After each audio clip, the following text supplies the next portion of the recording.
भारत को आंखें दिखाकर दाने दाने को मोहताज हुआ बांग्लादेश, गिड़गिड़ाने लगी यूनुस सरकार, पीएम मोदी के सामने फैलाए हाथ।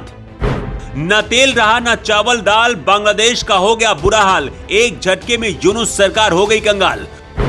कंगाल बांग्लादेश की मदद करेगा भारत, पीएम मोदी ने फिर दिखाया बहुत बड़ा दिल। 3 मिनट के इस रिपोर्ट में देखिए कैसे झुका बांग्लादेश। भारत को आंखें दिखाकर बांग्लादेश में रह रहे हिंदुओं पर अत्याचार करके जो यूनुस सरकार अपने आप को तुर्रम खां समझ रही थी, अब उसकी अकल ठिकाने आ गई है। बांग्लादेश को एहसास हो गया है कि भारत से पंगा लेना आसान नहीं है। आपको बता दें कि बांग्लादेश में तख्ता पलट के बीच बांग्लादेश और भारत के रिश्तों में तल्खी पैदा हो गई। यूनुस सरकार भारत को आंखें दिखाने लगी, लेकिन आज वही यूनुस सरकार बैकफुट पर आ गई है।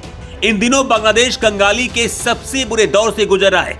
बांग्लादेश के हालात पाकिस्तान से भी बदतर हो रहे हैं। बांग्लादेश की जनता दाने दाने को मोहताज है। आलम यह है कि बांग्लादेश में तख्ता पलट के बाद भुखमरी के हालात हैं और अब ना उसके पास चावल बचा है और ना ही दाल। यहाँ तक कि बांग्लादेश में तेल भी खत्म हो गया है। ठीक सुन रहे आप, बद से बदतर बांग्लादेश के हालातों को देखकर अब यूनुस सरकार पीएम मोदी के सामने गिड़गिड़ा रही है। दरअसल बांग्लादेश की अंतिम सरकार ने खाद्य आपूर्ति संकट और बढ़ती महंगाई के बीच उपभोक्ता मांग को पूरा करने के लिए भारत से 50,000 टन चावल खरीदने का फैसला किया है।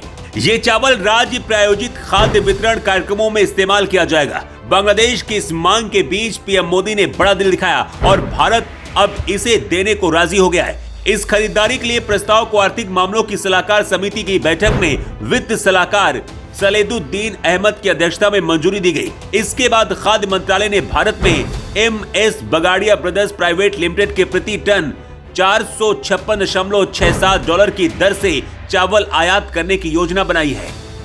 खाद्य मंत्रालय के आंकड़ों के अनुसार बांग्लादेश में 17 दिसंबर तक खाद्यान्न का भंडार 11.48 लाख टन था, जिसमें से करीब 7.42 लाख टन चावल था। सरकार ने चालू वित्त वर्ष में 26.25 लाख टन खाद्यान्न आयात किया था, जिसमें से 54,170 टन चावल था। सरकार 2024-25 के वित्तीय वर्ष में कई चैनलों के जरिए से 20.52 लाख टन खाद्यान्न वितरित करने की योजना बना रही है। इसके तहत 8 लाख टन चावल मौजूद आमन सीजन से स्थानीय बाजार से एकत्रित किया जाएगा, जबकि अधिक चावल बोरो सीजन के दौरान 2025 की शुरुआत में हासिल किया जाएगा। खाद्य मंत्रालय के अलावा बांग्लादेश की सरकार ने LNG और यूरिया खरीदने के लिए अलग अलग प्रस्तावों को भी मंजूरी दी है। मंत्रालय ने स्विट्जरलैंड के MS total energy gas and power limited से 2 कार्गो LNG खरीदने का फैसला किया है। इसके अलावा उद्योग मंत्रालय 90,000 टन यूरिया उर्वरक कतर और सऊदी अरब से खरीदने के लिए अलग अलग प्रस्तावों पर काम कर रहा है। इसके अलावा ट्रेडिंग कारपोरेशन ऑफ बांग्लादेश ने ढाका स्थित शेख एग्रो फूड इंडस्ट्री से 10,000 टन मसूर दाल खरीदने का फैसला किया है, जिसकी कीमत प्रति किलो 95.40 टका होगा। इसके साथ ही TCB ने ढाका स्थित सिटी एडिबल ऑयल लिमिटेड से 1.10 करोड़ लीटर सोयाबीन तेल खरीदने का निर्णय लिया है, जिसका मूल्य प्रति लीटर 172.25 टका होगा। यानी बांग्लादेश में तख्तापलट के बाद हालात बदतर हैं और अब यूनुस सरकार गिड़गिड़ाने को मजबूर है।